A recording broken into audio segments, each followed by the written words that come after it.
ساعات كنت بسأل نفسي سؤال: ازاي الدعاء ممكن يغير القدر، والقدر اصلا مكتوب من قبل ما احنا نتولد، وكل حاجة من نصيبنا مكتوبة ومش بتتغير في كتاب الغيب عند ربنا. عشان الاقي الاجابة على السؤال ده قعدت ادور في تدبرات كتير، وهحاول ابسط لكم دلوقتي الموضوع ماشي ازاي. قبل اي حاجة على الكون ربنا كتب اللوح المحفوظ، ودوت كتاب فيه كل اعمالنا واقدارنا وكل حاجة هتحصل لنا في حياتنا من اول ما نخرج من بطون امهاتنا لحد ما نموت.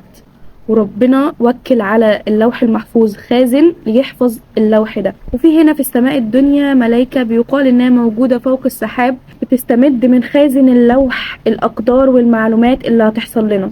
طب هي بتستمدها على اساس حاجة هتحصل يبقى هي؟ الاجابة لا، علشان الملايكة لو كانت بتاخد القدر هو يبقى معنى كده ان الملايكة دي عارفة الغيب، ومحدش يعلم الغيب الا الله. امال ازاي بس بتستمد المعلومات من اللوح المحفوظ؟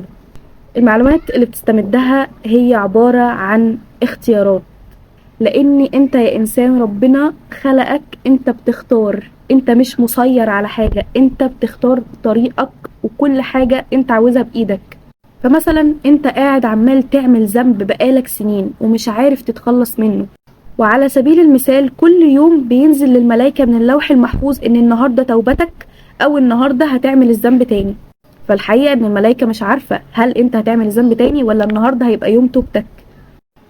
فانت في الحالة ديت متحكم في ارادتك، متحكم ان انت يا اما النهاردة لو تبت فانت هتاخد مصير في اتجاه تاني في حياتك، هو اتجاه الايمان والتقوى وانك تعرف ربنا وتقرب وتبعد عن حاجات كتير قوي كانت في حياتك، او ان انت هتكمل الذنب تاني النهاردة وهتمشي في نفس طريقك اللي مليانة عقبات علشان تكميلك في الذنب ده.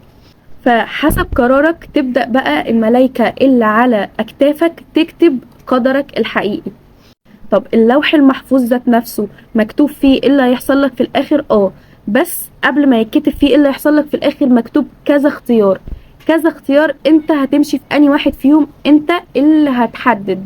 نيجي بقى في حتة الدعاء. مثلا النهاردة كان هيحصل لك مكروه، هتنزل من البيت ممكن يحصل لك حادثة لا قدر الله. الملايكة اللي في الدنيا استمدت من خازن اللوح معلومات انك النهاردة هيحصل لك حادثة، او مش هتنزل من البيت، او هتدعي وتقول اذكار الصباح ان ربنا يحفظك فما يحصلكش حاجة. فالملايكة معاها مثلا الاختيارات دي، انت في اللوح المحفوظ انت خلاص مكتوب انت هيحصل لك ايه، بس الاختيار انت اللي هتاخده. فاهمين؟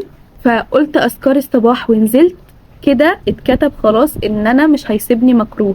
فبعد ما اخترت انك تقول اذكار الصباح وان ربنا يحفظك، فالاختيارين التانيين يتمحوا وما يسيبكش اذى. وده اللي بيفسر ايات سورة الرعد: بسم الله الرحمن الرحيم، لكل اجل كتاب يمحو الله ما يشاء ويثبت وعنده الكتاب، اللي هو اللوح المحفوظ في كل حاجة، في كل الاختيارات اللي انت ممكن تقوم بيها يا انسان، بس في الاخر انت اللي هتختار، وعلى حسب اختيارك دوت اتكتب في اللوح المحفوظ اللي هو الكتاب. ومعنى يمحو ما يشاء يعني مش هيتمحي من اللوح المحفوظ، لكن هيتمحي في الاقدار اللي مكتوبة للملائكة في السماء الدنيا، في حالة انك فعلا دعيت. عشان احنا قلنا ان الدعاء بيغير القدر.